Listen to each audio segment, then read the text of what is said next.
نہیں وہ حق لائی، آپ کو یہ بات کس نے بتائی ہے؟ میں نے نشاندہی کرنے والے انداز میں انکوائری آفیسر کی جانب انگلی اٹھا دی۔ اس کے ساتھ ہی عدالت کا وقت ختم ہو گیا۔ آئندہ پیشی پر استغاثہ کی جانب سے 3 گواہ عدالت میں پیش ہوئے۔ ان تینوں گواہوں کا تعلق پروڈیوسر کے اسٹوڈیوز سے تھا اور گواہی میں اس بات پر زور دیا گیا تھا کہ ہنگامہ آرائی کے موقع پر ملزم نے مقتول کو نہ صرف ایک زوردار تھپڑ مارا تھا بلکہ خطرناک نتائج کی دھمکی بھی دی تھی۔ وکیل استغاثہ نے اس ایشو کو ممکنہ حد تک اچھالنے کی کوشش کی تھی کہ میری موکل نے مقتول کو ایک خطرناک دھمکی دی تھی۔ گواہوں پر جرح کرتے ہوئے مختلف زاویوں سے وکیل مخالف نے ملزم کی دھمکی کو قتل کے عزائم سے تعبیر کرنے کی صحیح کی۔ ان 3 گواہوں میں ایک کیمرہ مین، دوسرا میک اپ مین اور تیسرا اسسٹنٹ پروڈیوسر تھا۔ میں نے اول ذکر 2 افراد کو سرسری جرح سے نمٹا دیا اور اسسٹنٹ پروڈیوسر کی خیر گیری کرنے لگا۔ استغاثہ کے گواہ اس اسسٹنٹ پروڈیوسر کی عمر 40 کے قریب ہوگی، رنگ گہرا سانولا، قد متناسب اور بدن فربا۔ چندیاں صاف ہو چکی تھی، تاہم کناروں پر بالوں کی ایک جھالر سی باقی تھی جو احساس دلاتی تھی کہ کبھی یہ کھیتی ہری بھری ہوا کرتی تھی۔ اس شخص کی ایک آنکھ میں تھوڑا سا عیب تھا جس کے سبب یہ معلوم ہوتا تھا جیسے وہ آپ کو نہیں بلکہ آپ کے دائیں بائیں کسی کو دیکھ رہا ہو۔ میں نے کھنکار کر گلا صاف کیا اور وٹنس باکس میں موجود اس ہٹے کٹے شخص سے مخاطب ہوتے ہوئے کہا، آپ ابھی اسسٹنٹ کے طور پر کام کر رہے ہیں، مستقبل میں آپ بھی مکمل پروڈیوسر بن جائیں گے۔ اگر میں ابھی سے آپ کو پروڈیوسر کہنا شروع کر دوں تو آپ کو کوئی اعتراض تو نہیں ہوگا؟ نہیں صاحب، اس میں اعتراض والی کون سی بات ہے؟ وہ سنجیدگی سے بولا۔ میں نے کہا، پروڈیوسر صاحب، آپ کے باس اور ملزم کے شوہر نے دفتر کے نام پر ایک اچھا خاصا اسٹوڈیوز بنا رکھا ہے۔ وہاں پر کس قسم کی اور کس نوعیت کی شوٹنگز ہوتی ہیں؟ ہم دفتر والے اسٹوڈیوز میں شوٹنگ نہیں کرتے۔ پھر وہاں کیا کیا جاتا ہے؟ آڈیشن اور اسکرین ٹیسٹ وغیرہ، اس نے جواب دیا۔ میں نے سادگی سے کہا، گویا وہ اسٹوڈیوز ایک لیبارٹری کی حیثیت رکھتا ہے۔ آپ ایسا کہہ سکتے ہیں، وہ مبہم سے انداز میں بولا۔ میں دانستہ اسسٹنٹ پروڈیوسر سے ملزم اور مقتول کے درمیان ہونے والی ہنگامہ آرائی کے بارے میں کچھ نہیں پوچھ رہا تھا۔ میں جانتا تھا اس قسم کے سوالات کا کوئی معقول جواب موصول نہیں ہوگا۔ گواہ مجھ سے اسی موضوع کی توقع کر رہا تھا۔ میری اس غیر متعلق گفتگو نے اسے الجھا کر وہ تھوڑی دیر بعد نگاہ اٹھا کر وکیل استغاثہ کو دکھنے لگا۔ میں نے پوچھا، پروڈیوسر صاحب، آپ اپنے باس یعنی ملزم کے شوہر کے بارے میں کیا رائے رکھتے ہیں؟ نہایت ہی بڑھیا، وہ ترنت بولا۔ یعنی آپ کی رائے یا باس؟ میں باس کی بات کر رہا ہوں، وہ گڑبڑا گیا۔ میں نے کہا، میں نے سنا ہے کہ آپ کا باس اچھے کردار کا مالک نہیں۔ آپ نے بالکل غلط سنا ہے، وہ جذبس ہوتے ہوئے بولا۔ کیا اس سلسلے میں آپ ملزم کی رائے کو بھی رد کر دیں گے؟ میں نے اس کی آنکھوں میں جھانکا۔ ملزم کا دماغ خراب ہے، وہ جھنجھلا کر بولا۔ اس کا شمار ان بیویوں میں ہوتا ہے جو بلا وجہ اپنے شوہروں کے کرداروں کو شک کی نظر سے دیکھتی ہیں اور بلاخر اپنی زندگی میں زہر کھول لیتی ہیں۔ وہ ایک لمحے توقف کرنے کے بعد مزید بولا، میرے باس اس قسم کے آدمی نہیں ہے جیسے انہیں بیان کرنے کی کوشش کی جا رہی ہے، اور اس کوشش میں ملزم کا غالب ہاتھ نظر آتا ہے۔ کیا آپ ماہر نفسیات بھی ہیں؟ میں نے رازدارانہ انداز میں کہا، یا دماغی ڈاکٹری بھی کچھ کر رکھا ہے؟ میں سمجھا نہیں، آپ کہنا کیا چاہتے ہیں؟ وہ الجھن زدہ لہجے میں مستفسر ہوا۔ میں نے کہا، تھوڑی دیر پہلے آپ نے فتویٰ دیا ہے کہ میری موکل اور اس مقدمے کی ملزم کا دماغ خراب ہے۔ اس کے بعد آپ نے خرابی دماغ کی تفصیل بیان کی ہے۔ میں سمجھا کہیں آپ… میں نے دانستہ جملہ دھورا چھوڑ دیا۔ وہ تلملا کر بولا، میں نے یہ بات یوں ہی کی تھی کہ ملزم اپنے شوہر کی نیت اور کردار پر بلا وجہ شک کر رہی ہے، حالانکہ میرے باس ایک نوبل اینڈ ڈیسنٹ شخص ہیں۔ ملزم نے ان کی قدر نہیں کی۔ کوئی سیو دماغ عورت اس قسم کا رویہ ظاہر نہیں کر سکتی کہ جیسا ملزم نے اپنا رکھا ہے۔ آپ کی باتوں سے ظاہر ہوتا ہے آپ اپنے باس کو اس کی بیوی یعنی ملزم سے زیادہ جانتے ہیں۔ میں نے چپتے ہوئے لہجے میں پوچھا۔ شاید اس کی وجہ یہ بھی ہو کہ آپ کا باس بیوی کی بنسبت اسٹوڈیوز کو زیادہ وقت دیتا ہے جہاں آپ پیش ہوتے ہیں، اور اداکاری کے شوقین نئے چہرے پیش کرنے کا سہرا بھی آپ ہی کے سر بنتا ہے۔ کیا میں غلط کہہ رہا ہوں مستقبل کے پروڈیوسر صاحب؟ اس کی آنکھوں میں ایسے تاثرات نمودار ہوئے جیسے وہ میرے سوال کے مفہوم کو بڑی حد تک وضاحت سے سمجھ گیا۔ تاہم جواب سے کنی کاٹتے ہوئے اس نے کہا، ظاہر ہے جب بیوی شوہر پر توجہ نہیں دے گی تو اس کا زیادہ تر وقت گھر سے باہر ہی گزرے گا۔ یہ الٹا چور کوتوال کو ڈانٹنے کی تفسیر تھی۔ باس کے لیے سب سے زیادہ محفوظ پناہ گاہ ان کا اسٹوڈیوز ہی ہے، یعنی وہ لیبارٹری جہاں آڈیشن اور اسکرین ٹیسٹ بڑی فراوانی سے ہوتے ہیں۔ یہ ہمارے کاروبار کا حصہ ہے، وہ ٹھہرے ہوئے لہجے میں بولا۔ شاید آپ کو شعبے سے متعلق زیادہ معلومات نہیں ہیں۔ زیادہ نہ صحیح، تاہم میں اس شعبے کی اچھی خاصی معلومات رکھتا ہوں۔ میں نے اس کی آنکھوں میں جھانکتے ہوئے کہا، لیکن آپ کے اسٹوڈیوز میں جو کچھ ہو رہا فکر انگیز اور افسوسناک ہے۔ کیا مطلب آپ کا؟ وہ اچھل پڑا۔ میں نے بڑی وضاحت سے ملزم کی بیٹی کی کلاس فیلو کے ساتھ پیش آنے والے ایک واقعے کو دہرایا اور دیگر دو تین معلوم اہم واقعات کی روشنی میں ملزم کے شوہر کا کردار واضح کرنے کی کوشش کی۔ میری یہ کوشش ابھی ناتمام ہی تھی کہ وکیل استغاثہ بیچ میں کود پڑا۔ مجھے سخت اعتراض ہے جناب عالی، اس نے احتجاجی لہجے میں کہا۔ یہاں قتل کے ایک انتہائی سنجیدہ معاملے کی کارروائی جاری ہے اور وکیل صفائی ملزم کے شوہر کے کردار کو بیٹھے رو رہے ہیں۔ انہیں غیر متعلق باتوں سے باز رہنے کی تلقین کی جائے تاکہ عدالت کا قیمتی وقت برباد نہ ہو۔ میں نے سرتپا اپنا جائزہ لیا اور اپنی آنکھوں کو چھو کر دیکھا، پھر دونوں ہاتھ پھیلاتے ہوئے مصنوعی حیرانی کا اظہار کیا اور وکیل استغاثہ کی طرف دیکھتے ہوئے کہا، میرے فاضل دوست، میں نہ تو رو رہا ہوں اور نہ ہی بیٹھا ہوا ہوں۔ پتہ نہیں آپ کیا کہنا چاہ رہے ہیں۔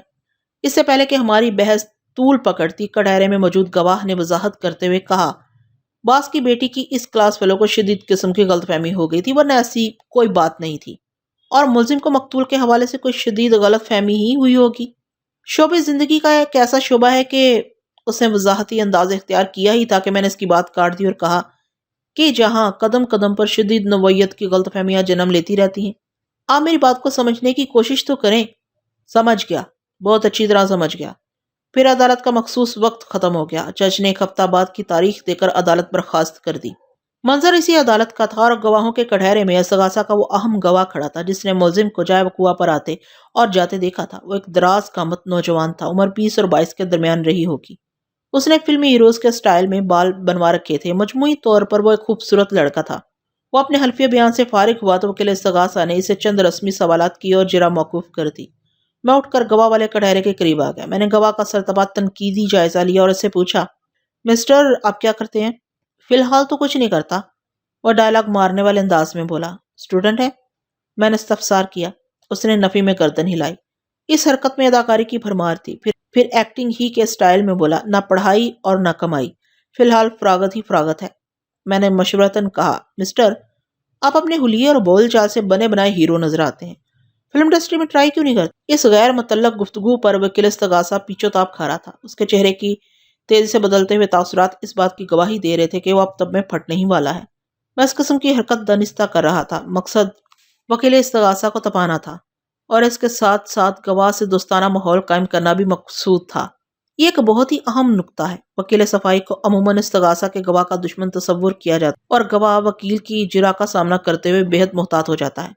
اگر وکیل صفائی استغاثہ کے گواہ کے ساتھ تھوڑی بے تکلفی قائم کر لے تو اسے اپنے جال میں جکڑنا بنسبت آسان ہو جاتا ہے۔ میں اس تکنیک کو استعمال کرنا کبھی نہیں بھولتا۔ میرا متذکرہ بالا حربہ کامیاب رہا اور گواہ میرے سوال کے جواب میں گویا ہوا۔ فلم انڈسٹری تو بہت دور کی بات ہے، البتہ میں ٹی وی کے لیے ٹرائی کر رہا ہوں کا تو مطلب یہ ہوا کہ ابھی تک آپ کو کوئی چانس نہیں ملا؟ ایسی ہی بات ہے، وہ غیر واضح انداز میں بولا۔ بہرحال پروڈیوسر صاحب نے وعدہ تو کیا ہے، مجھے امید ہے کہ وہ اپنی نئی سیریل میں مجھے ضرور کاسٹ کریں گے۔ میں استغاثہ کے اس گواہ کے بارے میں تفصیلی معلومات حاصل کر چکا تھا۔ مجھے معلوم تھا آج کل یہ شخص میری موکل کے پروڈیوسر شوہر کے پاؤں کا جوتا بنا ہوا ہے، تاہم اپنی معلومات کو یہاں ظاہر کرنا ضروری نہیں تھا، اس لیے میں نے انجان بنتے ہوئے گواہ سے سوال کیا، آپ کس پروڈیوسر کا حوالہ دے رہے ہیں؟ میں ان محترمہ کے شوہر کی بات کر رہا ہوں، اس نے کٹہرے میں کھڑی ملزم کی جانب اشارہ کرتے ہوئے کہا۔ اوہ، میں نے گہری سانس خارج کی، تو وہ بہت ہی معروف ٹی وی پروڈیوسر ہیں؟ پھر چونکنے کی اداکاری کرتے ہوئے کہا، اب سمجھا، آپ ملزم کو کس طرح جانتے ہیں؟ آپ نے یقیناً اسے اسٹوڈیوز میں دیکھا ہوگا۔ جی ہاں، میں نے 2-3 مرتبہ اسے اسٹوڈیوز میں آتے جاتے دیکھا ہے، اس نے بڑی رسان سے جواب دیا۔ اس لیے میں نے جب وقوع کے روز اسے مقتول کے فلیٹ میں داخل ہوتے دیکھا تو فوراً پہچان گیا۔ میں نے اس موقع پر اسے ڈاج دینے کی حکمت عملی اپنائی۔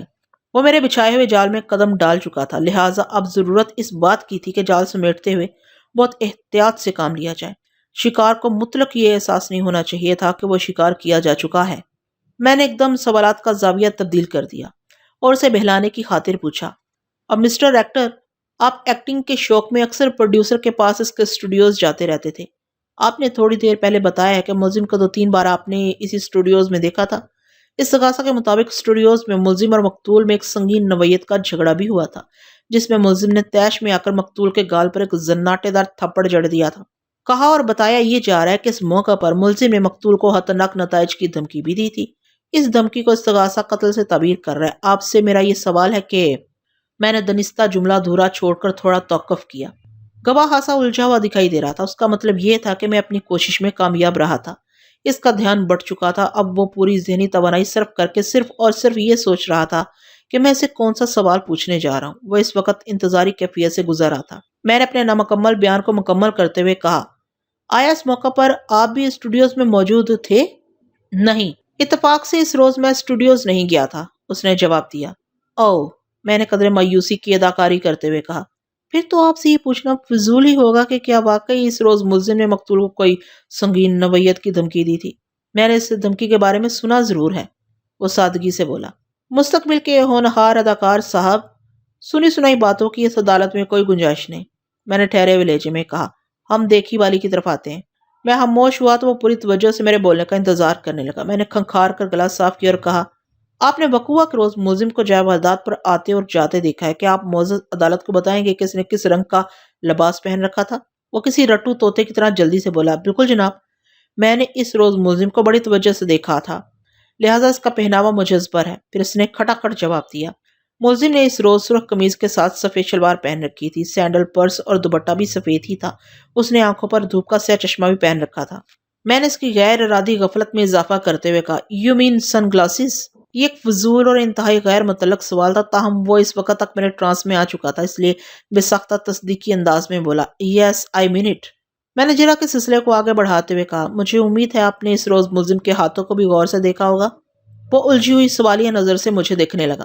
میں نے چکر بازی جاری رکھتے ہوئے کہا، اعلی قتل کے لیبارٹری ٹیسٹ نے بتایا ہے کہ اس پر ملزم کے فنگر پرنٹس، یہ 100% سچ تھا، لیکن میں اس حقیقت کا استعمال بڑی فنکاری سے کر رہا تھا۔ ایسا لگتا ہے ملزم نے واردات کے وقت اپنے ہاتھوں پر دستانے چڑھا رکھے تھے۔ آپ اس سلسلے میں کیا کہتے ہیں؟ آپ تو اس روز موقع پر موجود تھے اور آپ نے ملزم کو وہاں سے آتے اور جاتے بڑے غور سے دیکھا تھا۔ وہ میری چال میں آ گیا اور بے اختیار بولتا چلا گیا، آپ بالکل ٹھیک کہہ رہے ہیں وکیل صاحب، ملزم نے سفید ہی رنگ کے دستانے بھی پہن رکھے تھے، یعنی وہ مکمل ریڈ اینڈ وائٹ بنی ہوئی تھی۔ جی ہاں، وہ تائیدی انداز میں بولا۔ میں نے پوچھا، مسٹر ایکٹر، ملزم کے ہاتھوں پر سفید دستانے آپ کو دونوں دفعہ نظر آئے تھے، یعنی آتے ہوئے بھی اور جاتے ہوئے بھی؟ اس نے اس بات میں جواب دیا، بالکل۔ اس وقت استغاثہ کا گواہ پوری طرح میری طرف متوجہ تھا۔ اگر وہ وکیل استغاثہ کی صورت دیکھ لیتا تو اس کے ہاتھوں کے طوطے اڑ جاتے، کیونکہ وکیل موصوف اسے تنبیہی نظر سے گھور رہا تھا۔ وکیل استغاثہ کو میری پھیلائی ہوئی گڑبڑ کا کچھ احساس ہو چکا تھا، تاہم میں اسے مکمل آگہی کا موقع فراہم نہیں کر سکتا تھا، ورنہ وہ فوراً آبجیکشن یور آنر کا نعرہ بلند کر دیتا۔ میں اس بنے بنائے ٹیمپو میں کوئی رکھنا نہیں چاہتا تھا۔ میں نے اپنے جرا کو متعلقات کے اندر رکھتے ہوئے گواہ سے سوال کیا، آپ نے وقوع کے روز کتنے بجے ملزم کو وہاں آتے دیکھا تھا؟ 2:30 بجے، اس نے رٹا رٹایا جواب دیا۔ اور وہ واپس کب گئی تھی؟ میں نے پوچھا۔ وہ کھٹک سے بولا، 3:30 بجے۔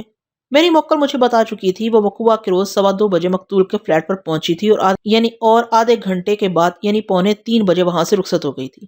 ان حقائق کی روشنی میں استغاثہ کا گواہ اور اداکاری کا شوقین وہ دراز قامت لڑکا سراسر جھوٹ بول رہا تھا۔ پوسٹ مارٹم رپورٹ کے مطابق مقتول کی موت 2 اور 4 کے درمیان واقع ہوئی تھی، شاید اس لیے گواہ ڈیٹائل سے 3:30 کو ملزم کی آمد و شد کا وقت بتا رہا تھا تاکہ اس کا جرم واضح ہو سکے۔ میں نے اسے گھسنے اور مانجنے کا عمل جاری رکھا اور سوالات کے سلسلے کو آگے بڑھاتے ہوئے کہا، 2:30 سے 3:30 بجے تک 1 گھنٹہ بنتا ہے۔ آپ 1 گھنٹے تک وہاں کھڑے کیا کر رہے تھے؟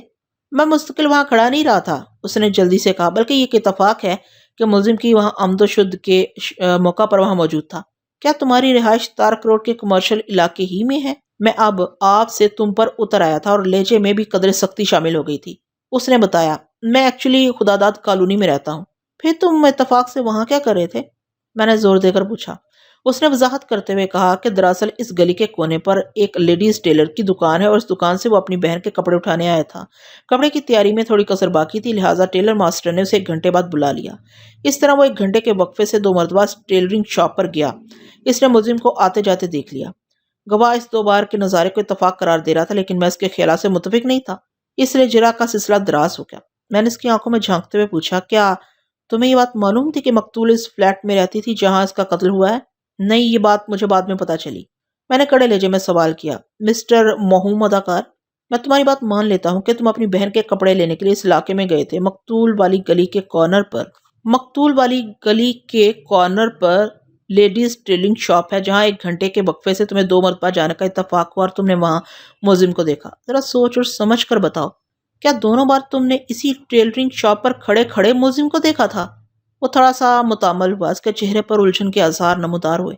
پھر اس نے فیصلہ کن لہجے میں کہا، جی ہاں، میں نے جب ملزم کو وہاں آتے اور جاتے دیکھا تو میں اسی شاپ پر موجود تھا۔ میرے لہجے میں اچانک بے پناہ اضافہ ہو گیا۔ مسٹر ایکٹر، میں نے اس کی آنکھوں میں نگاہ گاڑتے ہوئے کہا، تھوڑی دیر پہلے تم معزز عدالت کے روبرو اقرار کر چکے ہو کہ وقوع کے روز تم نے ملزم کو مقتول کے فلیٹ میں داخل ہوئے دیکھا تھا۔ پولیس کو بھی تم نے یہی بیان دیا ہے جو کہ عدالت کے ریکارڈ پر موجود ہے، اور اب تم کہہ رہے ہو کہ تم نے ٹیلرنگ شاپ پر کھڑے کھڑے ملزم کی آمد و رفت نوٹ کی تھی۔ تمہاری دونوں باتوں میں واضح تضاد پایا جاتا ہے۔ ذرا وضاحت کرو، ان میں سے کون سی بات درست ہے؟ ایک لمحے کے توقف سے میں نے اضافہ کرتے ہوئے کہا، دونوں بیانات بیک وقت غلط تو ہو سکتے ہیں لیکن درست نہیں ہو سکتے۔ ان میں سے ایک غلط اور ایک صحیح ہے۔ بتاؤ تمہارا کون سا بیان صحیح ہے؟ میرے اس سنسنی خیز سوال نے اسے بکھلا کر رکھ دیا۔ اس کے لیے نہ پائے رفتن نہ جائے ماندن والی صورتحال تھی۔ آگے کنواں پیچھے کھائی کو دیکھتے ہوئے اس نے آنکھیں بند کر کے چھلانگ لگا دی۔ گھبراہٹ امیز لہجے میں اس نے بتایا، میرا خیال ہے میں وقوع کے روز ملزم کا تعاقب کرتے ہوئے مقتول کے فلیٹ تک گیا تھا۔ بات ختم کر کے وہ پریشان نظر سے مجھے دیکھنے لگا۔ یہ تمہارا خیال ہے یا واقعتاً تم نے ملزم کا تعاقب کیا تھا؟ میں نے کڑے لہجے میں پوچھا۔ میں واقعی ملزم کے پیچھے گیا تھا اور تم نے ملزم کو مقتول کے فلیٹ میں داخل ہوتے دیکھا تھا؟ جی ہاں، اس نے مریل سی آواز میں جواب دیا۔ میں نے تیز لہجے میں پوچھا، پھر تم نے کیا کیا تھا؟ میں واپس آ گیا تھا۔ کیا تمہیں یقین تھا ملزم مقتول ہی کے فلیٹ میں داخل ہوئی تھی؟ جی ہاں، اس میں شک والی کون سی بات ہے؟ تمہیں کس نے بتایا تھا کہ مذکورہ فلیٹ مقتول ہی کا ہے؟ یہ بات مجھے پہلے سے معلوم تھی۔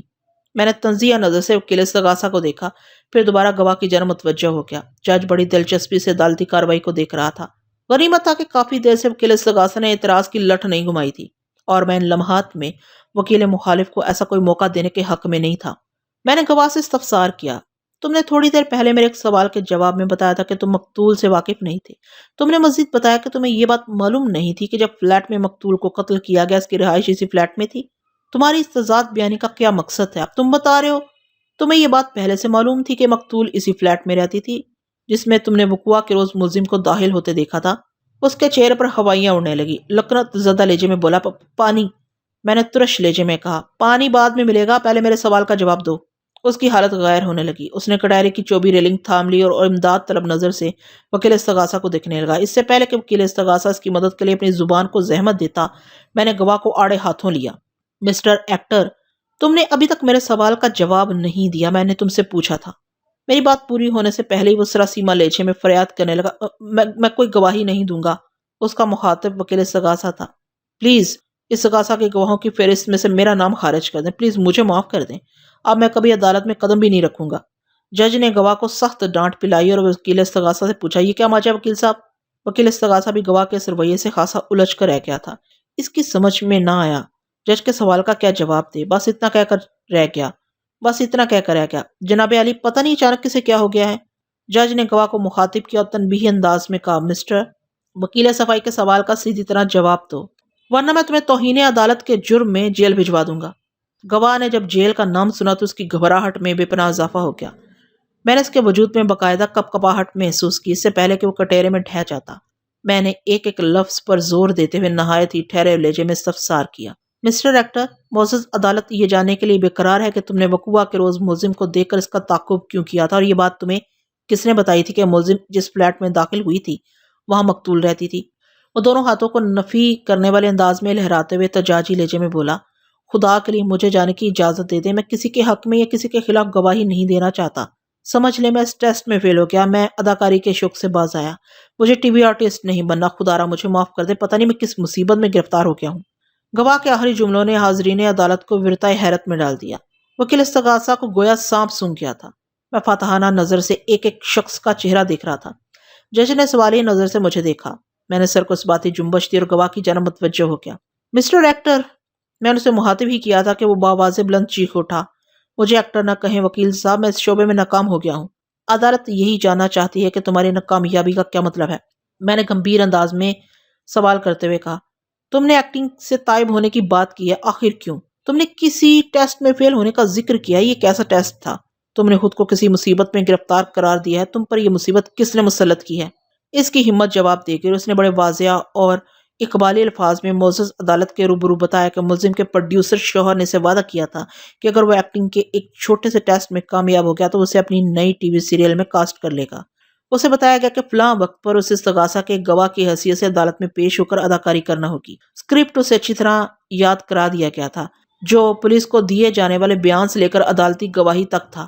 تاہم میری اجرا کا سامنا کرتے ہوئے، یا یوں کہہ لیں کہ میرے سوالات سے گھبرا کر، اس نے اسکرپٹ میں بہت سی باتیں اپنی جانب سے شامل کر لی تھی جو میری پکڑ میں آ گئی تھی، اور میں نے انہی نکات کی بنیاد پر استغاثہ کو کلین بولڈ کر دیا تھا۔ گواہ کے اعترافی بیان کے ساتھ ہی عدالت کا وقت ختم ہو گیا۔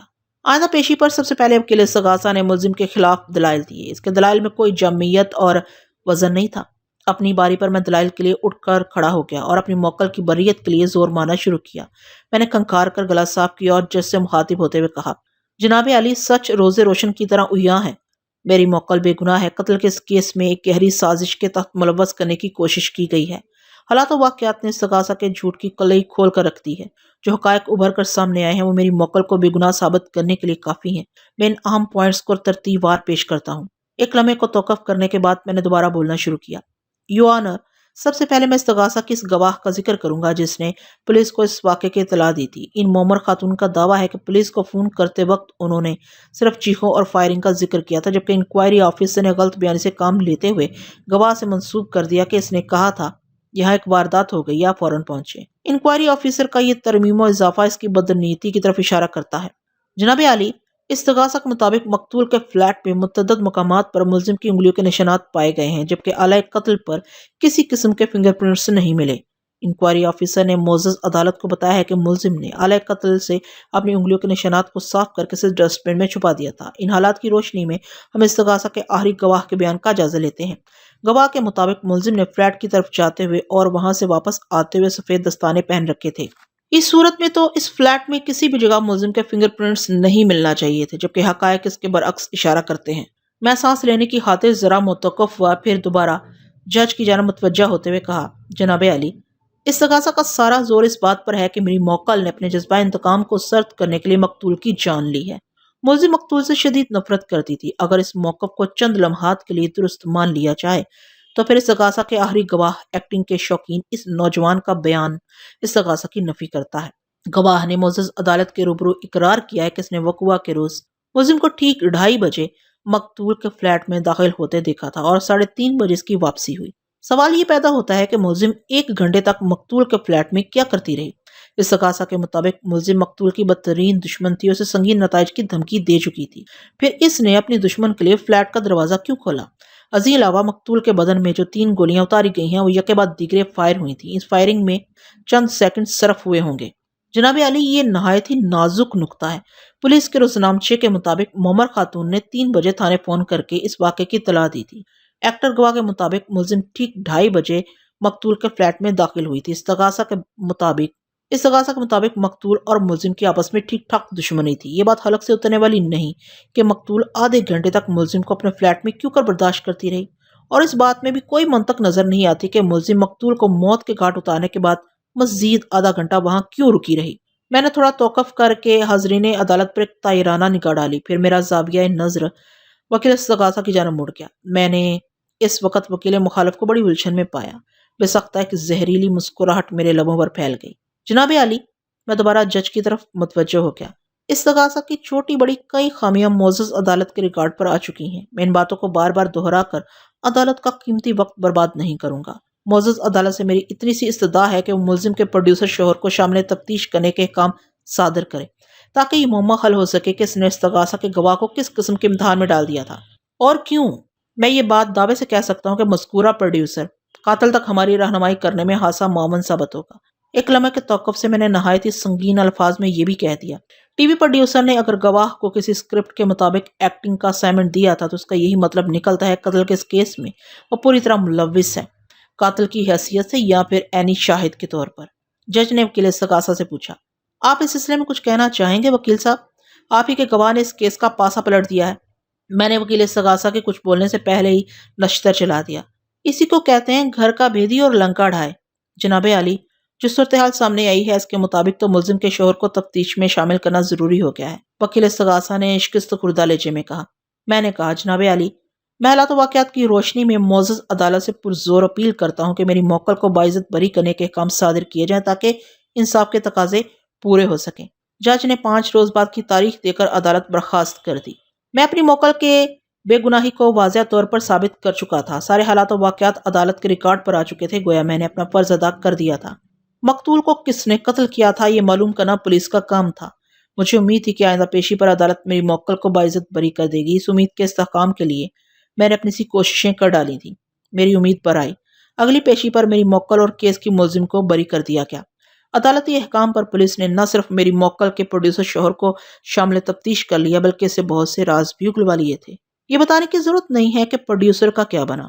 ذہین قارئین نے پلک جھپکتے ہی یہ اندازہ لگا لیا ہوگا۔ آپ کا کیا خیال ہے؟ کمنٹ میں ضرور بتائیے گا۔